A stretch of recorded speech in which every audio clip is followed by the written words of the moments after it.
interrumpir este discurso ayer de Corral para agradecerle a don Alfonso Durazo que nos tome la llamada, señalado y elegido por Andrés Manuel López Obrador como su secretario de Seguridad Pública cuando llegue a la presidencia de México. Le agradezco que nos tome la llamada, Alfonso. ¿Cómo le va? ¿Qué tal? Muy bien, con mucho gusto. Sí, efectivamente recibí el honor de Andrés Manuel de ser propuesto como secretario de Seguridad Pública ante la eventualidad de su triunfo o después del triunfo. Y en esa tarea estamos ahora metidos. Implica una de las mayores responsabilidades, obviamente, para el país.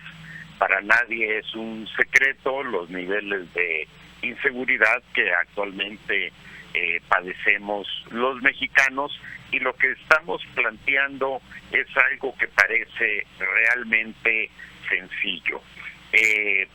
Superar, dejar atrás la estrategia basada exclusivamente en la fuerza para combatir el narco y la criminalidad por una visión amplia que incluya ir a las razones, a las causas profundas, causas de carácter político, económico, social, cultural, que generan la inseguridad. Y sobre esa visión estamos trabajando actualmente en una propuesta que se convertirá muy pronto en plan de gobierno en materia de seguridad.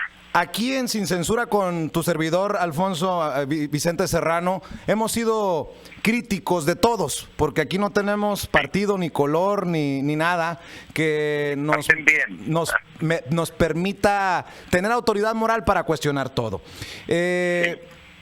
Desafortunadamente los contrincantes, los rivales políticos de Andrés Manuel López Obrador se dedican a criticar, no a proponer. Y hay que ser claros en esto. Andrés Manuel les lleva ventaja con el colmillo largo que tiene por tanta experiencia y presenta un plan. Los contrincantes se han dedicado a criticar. Aquí hemos sido críticos incluso de la idea de la amnistía. ¿Puedes explicar desde tu perspectiva, Alfonso Durazo, qué significa esto de amnistía que ha llevado a personajes como Javier Sicilia a criticar también a Andrés Manuel López Obrador? Porque lo de amnistía parecería que los Chapo Guzmán, los Mayo Zambada, los Zetas llegarían a ser perdonados en caso de que Andrés Manuel López Obrador llegue a la presidencia. Bueno, mi estimado Vicente, son muchos temas. Primeramente, sí, efectivamente coincido contigo.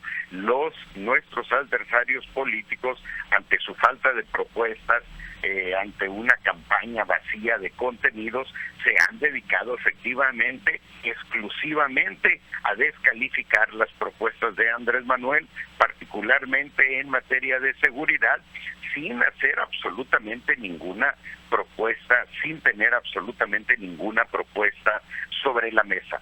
No tienen el valor de defender la actual estrategia, pero tampoco tienen la claridad para proponer una nueva estrategia. En el caso de López Obrador, está sobre la mesa. Respecto al tema de la amnistía, mira,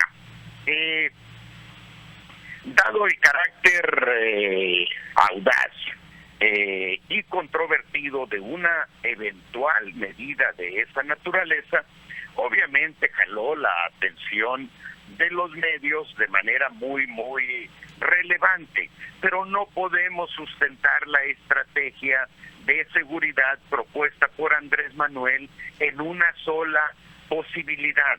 Lo que dijo Andrés Manuel es que no vamos a dejar de analizar absolutamente ninguna idea que esté sobre la mesa y que pueda ayudar a resolver el problema de la inseguridad. Evidentemente vamos a cambiar la estrategia. Si no cambiamos la estrategia, no se necesita ser Nostradamus, Vicente, para saber que el 2024 le estaríamos entregando al país 100,000 muertos más, los costos de una auténtica guerra civil. Entonces, vamos a cambiar la estrategia. Y dentro dentro de la estrategia vamos a analizar todas las propuestas. Alguien preguntó por ahí, ¿incluida la amnistía? Sí, Vicente, incluida la amnistía, el indulto o el recurso de leyes especiales para buscar una vía que nos lleve a pacificar al país. Tenemos más de 100,000 muertos por sexenio.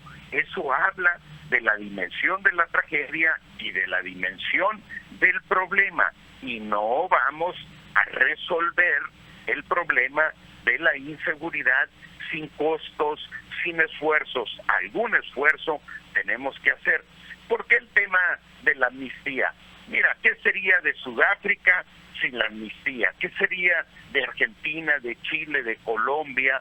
Tal vez el ejemplo más cercano a nosotros sea el de Colombia, donde sobre la base de una ley que llamaron de paz y justicia, amnistiaron a 100,000 integrantes de las FARC. Antes de las Autodefensas Unidas de Colombia, antes de las FARC. Esto fue en 2005. 100,000 elementos, muchos de ellos vinculados al narcotráfico, a narcocultivos, porque hay que distinguir, Vicente, entre el narcocultivo, que es de sobrevivencia económica, y los grandes capos. Esos lamentablemente no tienen ningún problema porque gozan de la protección más de los políticos más altos y los funcionarios más relevantes del gobierno. En cambio, los que se dedican al narcocultivo son los que pagan la cuota de asesinatos y los que están en la cárcel. Pero déjame entenderlo, Alfonso. Esto de la amnistía va a funcionar para políticos corruptos que regresen lo que roban y se arrepientan, va a funcionar para los capos como el Mencho, el Mayo, va a funcionar para quién. Lo que quiere saber nuestra gente es para quién estaría encaminada esta idea de la amnistía, al menos en esta etapa de propuesta. Ya veremos cómo se desarrolla, pero en estos momentos, ¿en quién se piensa? No, a ver, no quiero ser retórico ni demagógico. No estamos pensando en ninguno de los grandes capos ni en ninguno de los narcos, de los grandes corruptos del país. Si esta iniciativa prospera, tendrá que ser con el consenso social y el apoyo, la opinión favorable de las víctimas. Sería aventurado en estos momentos decirte en qué términos como se presentará, pero sí puedo adelantar que vamos a analizar esa posibilidad. Yo te pediría que en lugar de pensar en los grandes narcos, pensáramos en los pequeños productores que por razones de sobrevivencia económica tienen que dedicarse al cultivo de enervantes. Pero que también hay que ser sinceros, Alfonso, como sonorenses. Yo soy de Navojoa, originario de Navojoa. Sabemos que en la zona más baja, en el terreno más bajo del narcotráfico, es donde ocurren los decapitados, los destrozados, los asesinados. Y ahí hay un riesgo, porque si hablas de los productores que lo hacen por necesidad, ¿cómo le hacemos para definir quién sí y quién no? Porque te digo, yo lo conozco, tú lo conoces. Hay muchos que se dedican a esta labor de matar a sueldo y que pues no creo que sean candidatos a ser perdonados por nadie, porque ahí es donde está la gran preocupación de aquellos que son familiares de las víctimas, ¿no? Ni yo creo que sean candidatos a ser perdonados por nadie. No, en este momento tenemos que recoger opiniones como la tuya, opiniones como la de las víctimas, y si los términos de una propuesta no gozan de consenso, no va a prosperar y no vamos a insistir en esa iniciativa. Si tenemos capacidad para construir unos términos no de amnistía, sino de contenido de una ley especial que nos permita liberar de la responsabilidad penal con el ánimo de pacificar al país, lo vamos a hacer. Regreso al tema. ¿Por qué en lugar de pensar en los grandes capos, no pensamos en los pequeños productores de, por ejemplo, mi pueblo? Yo soy de un pueblo de la Sierra de Sonora, estuve de migrante en Estados Unidos en 1969, en 1900 al terminar la secundaria, en 1972 al terminar la prepa. ¿Y cuál es son las opciones de sobrevivencia económica en la gente de mi pueblo? Migrar a Estados Unidos, esos son los más exitosos. Irse a un cinturón de miseria donde no encuentran lo que el pueblo les niega. Y la otra es el narcotráfico. A ese grupo de gente tenemos que buscar primero darles opciones económicas y una vez que se las generemos, decirles, vénganse a estas oportunidades económicas y perdonar o indultar la responsabilidad penal que tengan por ese desempeño vinculado a narcocultivos. Va más por beneficiar a aquellos que se dedican por necesidad no solo al narcotráfico, a alguna actividad ilegal por razones de sobrevivencia económica. Alfonso, para cerrar este capítulo y déjame seguir con otros temas porque hay temas muy importantes, nada más un sí o un no. ¿Se piensa en el caso de Colombia, también en México, con la idea, en caso de que Andrés Manuel llegue a la presidencia, de un referendo? Tendríamos invariablemente que someterlo a una consulta ciudadana. Muy bien. Vicente, invariablemente, no solo la decisión, sino los términos. Si los términos no pasa nuestra propuesta y tendremos que explorar otras opciones. Podemos estar tranquilos, no se trata de una medida arbitraria que, si en los términos que se ha planteado, que lo ha supuesto algunos medios de comunicación, lo único que estaríamos haciendo es sacar de la cárcel o liberar de responsabilidad penal a una serie de criminales que regresarían de nuevo a la criminalidad. No, el objetivo es realmente pacificar al país. Muchas personas piensan que la pena de muerte debería de ser considerada, debería de entrar a debate por todo lo que hemos visto y sufrido los mexicanos en los últimos años. Alfonso Durazo, ¿cuál es la postura de Alfonso Durazo ante este tema? Mira, no creo yo en el encarecimiento de las penas.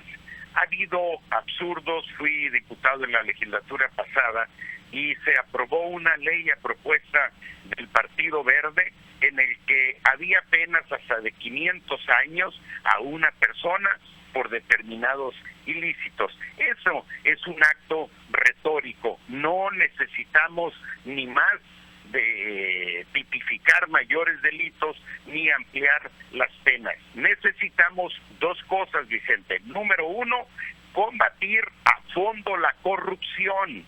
A fondo. Si no logramos combatir la corrupción, consecuentemente no seremos capaces de resolver el problema de impunidad en el país. El problema se llama impunidad. Si tú, por un delito, tienes la pena de 1 mes de cárcel y sabes que no te va a pasar absolutamente nada, sea 1 mes o 1 siglo tu pena, tú vas a cometer el delito. Nomás para que te des una idea, se den una idea, de cada 100 delitos que se cometen en el país, 99 quedan impunes. Un criminal tiene 99% de posibilidades de salir ileso de su criminalidad, consecuentemente, sea la pena grande o pequeña, se avienta el tiro, porque tiene la complicidad de los altos cargos del gobierno, de la policía, de políticos, etcétera, etcétera.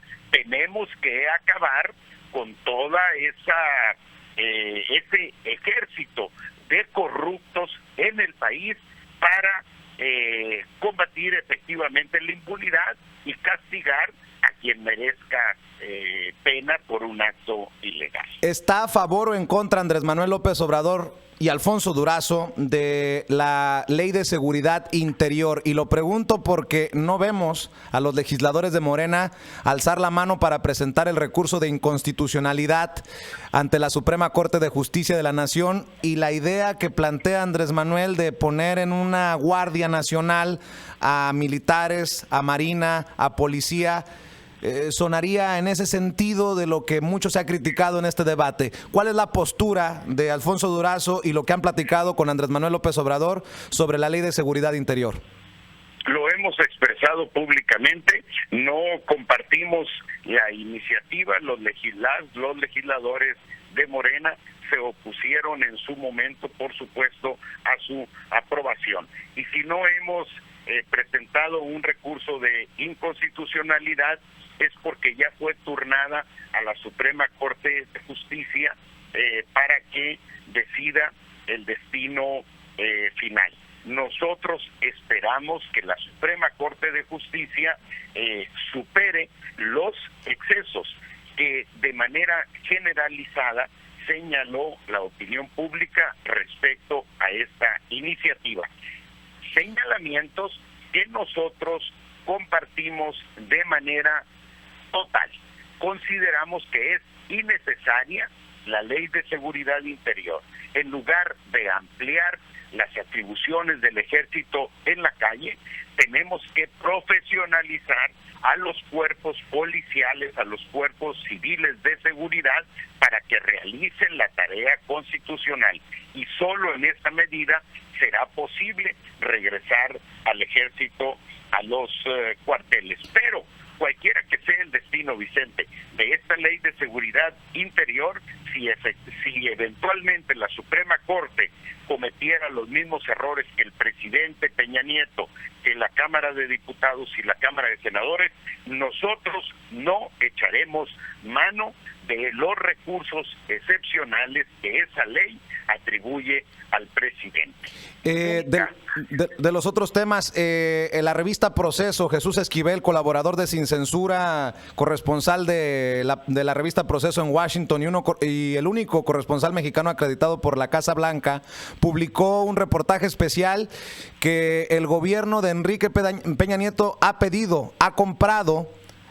presentado esta solicitud de compra de 23 misiles, lanzamisiles y torpedos al gobierno de Estados Unidos. ¿Cuál es tu opinión, Alfonso Durazo, tú que has sido elegido por Andrés Manuel López Obrador cuando llegue a la presidencia de llevar la Secretaría de Seguridad Pública? ¿Cuál es el mensaje y te queda claro? Porque México no está en medio de ningún conflicto bélico, es para acalambrar. ¿De qué se trata esto? ¿De qué se trata? Es precisamente lo que nos preguntamos los mexicanos. Es uno más de los errores, es uno más de los excesos. ¿Cuál es el objetivo de que un país que no tiene conflictos internacionales cuente con armamento de largo alcance? El objetivo no es absolutamente ninguno. El costo de esa compra representó alrededor de $100 millones, más alrededor de 2,000 millones de pesos. México no puede darse el lujo de tener esos gastos inútiles cuando 20 de cada 100 mexicanos padecen hambre. Por eso nosotros proponemos cambiar la estrategia. No vamos a dejar de utilizar la fuerza del Estado, los cuerpos de seguridad para mantener el orden, para garantizar la seguridad, pero no va a ser nuestro único recurso. Ese dinero que hoy se está gastando con irresponsabilidad, lo vamos a destinar a mejorar las condiciones socioeconómicas de la gente. Eso es lo único que puede bajar los niveles de inseguridad en el país. el problema de la inseguridad, Vicente, no lo vamos a resolver a punta de garrotazos. Tenemos que darle oportunidades de educación, de cultura, de salud, oportunidad de comer a la gente, nada más, y eso es lo que en principio proponemos para empezar a resolver el problema de inseguridad. Escuchaba, veía la entrevista que te realizaba Ciro. Yo soy un crítico de muchos medios de comunicación y comunicadores desde acá, desde Estados Unidos, por el dinero que reciben de los 40,000 millones que ha invertido Enrique Peña Nieto en publicidad oficial, y eso definitivamente te nubla tus ideas y tu opinión. Te preguntaba si eras una persona capaz para el cargo, y con muchos pantalones le respondes que tienes más preparación incluso que algunos que han llegado a la presidencia. ¿Qué le respondes a esa gente que cuestiona el nombramiento o la elección de Alfonso Durazo, a esos que en algún momento hemos cuestionado y que hemos criticado? ¿Qué le dices a la gente de Alfonso Durazo? ¿Quién es Alfonso Durazo? Bueno, dos temas. Primeramente, pues me pones en la necesidad de hablar de mí, y al hacerlo tengo que hacerlo obviamente bien. Dejaré a mis críticos los señalamientos de aquellas eventuales deficiencias que yo tenga. Número uno, tengo una larguísima carrera en el sector público. Inicié como mensajero en 1973 en la Secretaría de Gobernación. Allí tuve la oportunidad de estar en 4 áreas, me quedé 10 años. He pasado por 10 o 12 secretarías de Estado, abajo y arriba, Es muy diferente conocer de arriba la administración pública. Con ello te quiero decir, conozco como pocos la administración pública. Soy abogado, tengo 2 maestrías, en ambos casos el tema de mi maestrías fue la gobernabilidad en México, y una de las vertientes de la gobernabilidad es la seguridad pública. Tengo un doctorado en políticas públicas y mi tesis doctoral es precisamente sobre la gobernabilidad en México. Cierro diciéndote, soy un estudioso del tema. Número 2, hace muchos años, muchísimos años, que el tema de la seguridad en él dejó de ser un asunto exclusivo de policías. En el mundo, los titulares de los cuerpos de seguridad son civiles, no son militares, no son policías.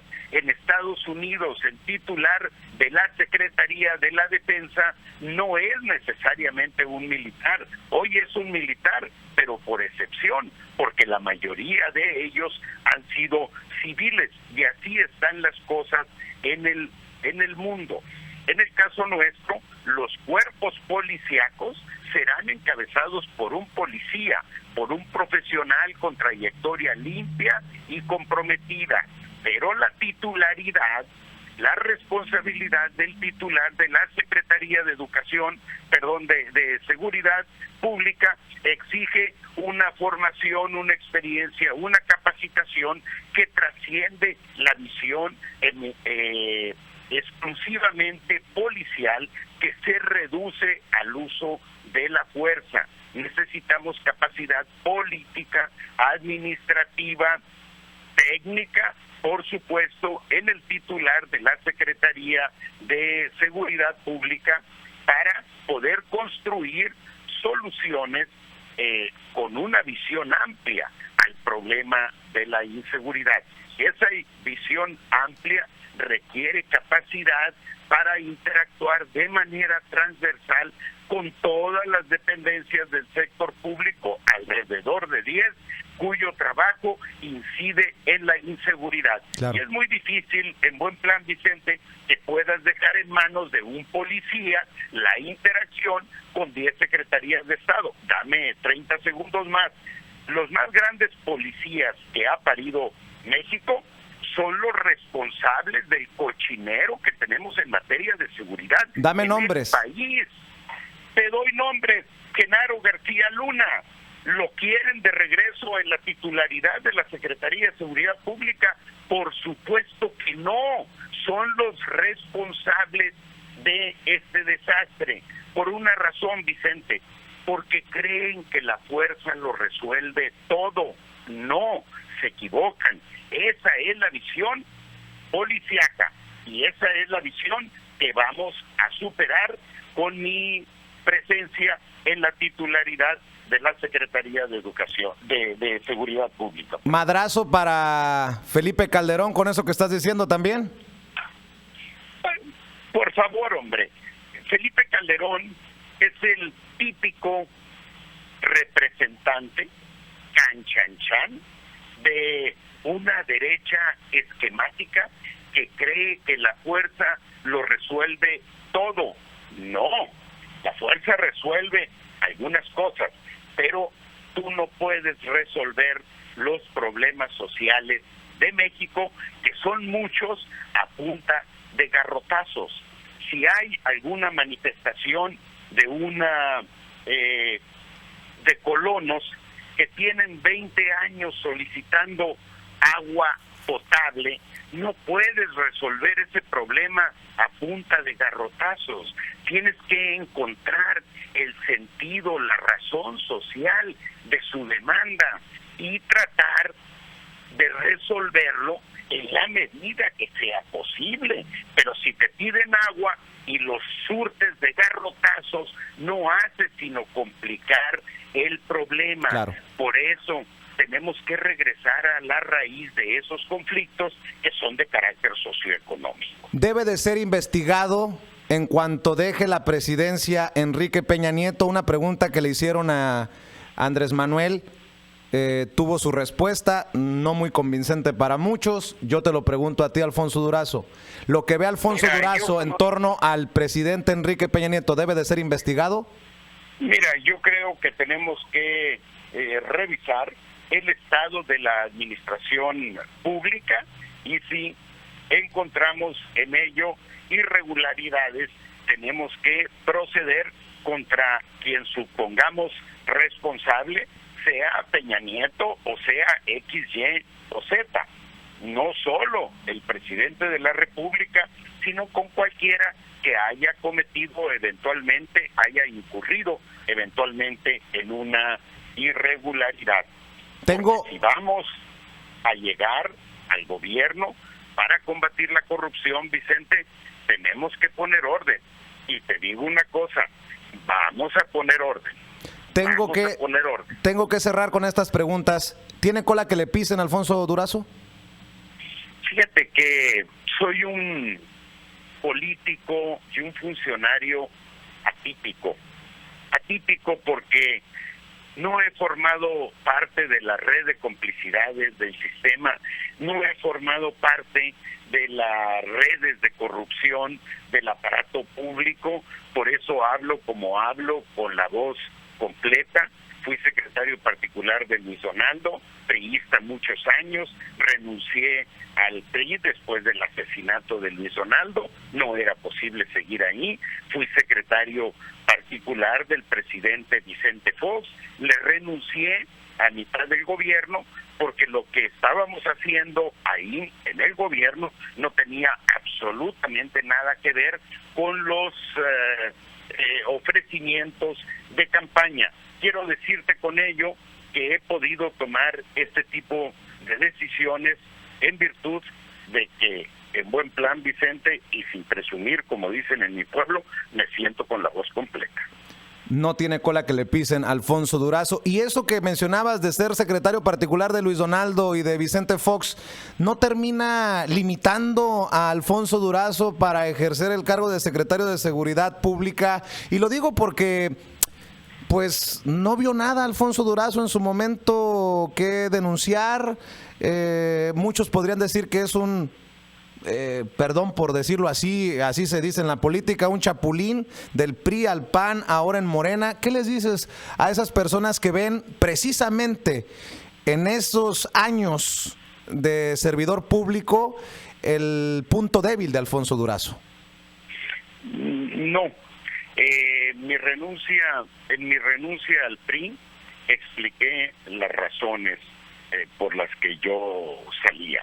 Es muy probable, Vicente, que si el asesinato de Luis Donaldo, no lo sé, yo hubiese terminado siendo un corruptillo o corruptote más del PRI, pero lamentablemente se atravesó el asesinato de Luis Donaldo y eso me llevó a un replanteamiento personal por razones éticas, por razones morales. Qué fuerte lo que acabas de... Perdón por interrumpirte, Alfonso, pero eso que acabas de decir es muy fuerte. ¿Luis Donaldo era corrupto o estaba rodeado de corruptos? ¿Cómo es que Alfonso Durazo abre la posibilidad de que pudo haber terminado como un corruptillo en el PRI si no hubieran matado a Luis Donaldo?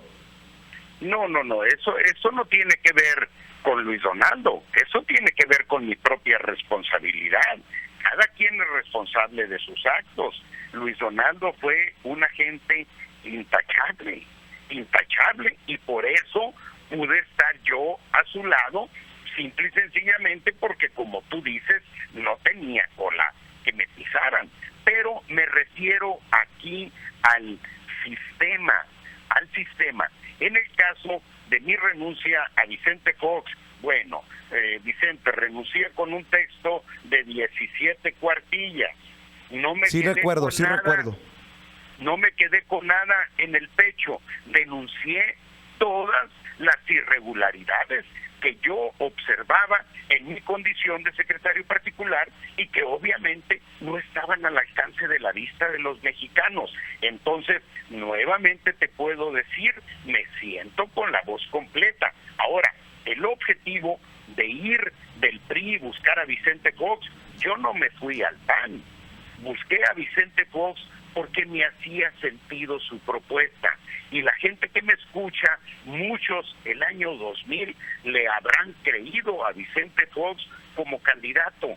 Eso mismo me pasó a mí. Y queriendo que las cosas cambiaran en el país, sumé mi esfuerzo político a la campaña de Vicente Fox. ¿Y cuál es la opinión que tienes hoy, Alfonso Durazo, de Vicente Fox? La expresé en su momento. Yo he aprendido, Vicente, que la discreción es elegante.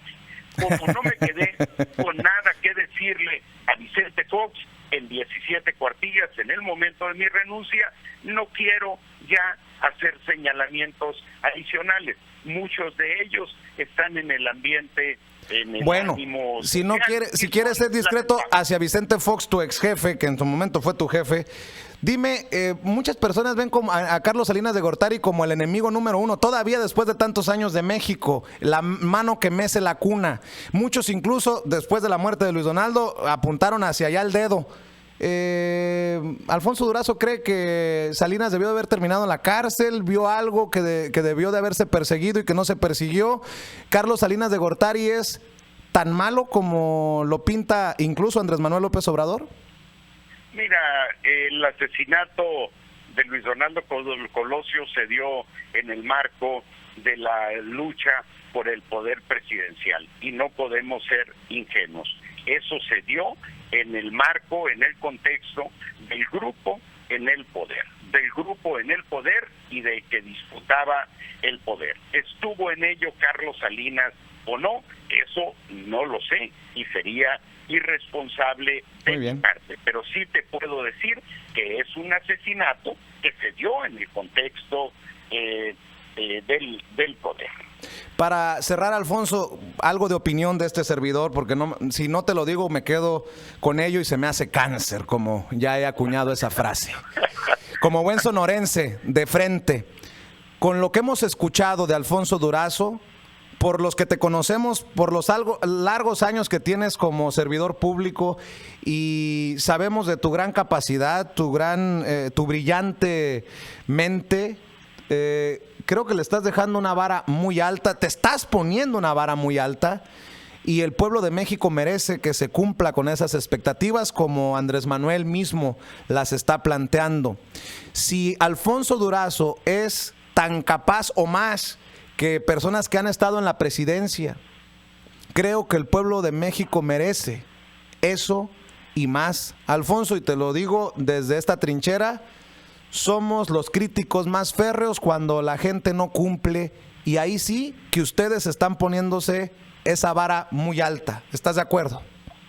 Estoy de acuerdo, y hemos dicho incluso algo más.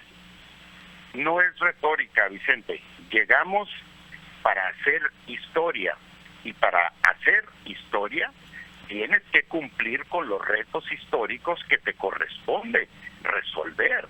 Estoy consciente de la dimensión de la responsabilidad que me están echando encima. Te digo una cosa, va ahí mi compromiso, mi capacidad, mi esfuerzo y también mi pellejo. Estoy dispuesto a dejarlo para cumplir con la causa. Que así sea, y te agradezco tu tiempo, te agradezco tu apertura para tomar la llamada, y si me permites, así como buen sonorense, dile a Andrés Manuel que no sea cabrón y que ya nos dé la entrevista aquí en Sin Censura. Bueno, transmitiré el mensaje con algunas intermitencias.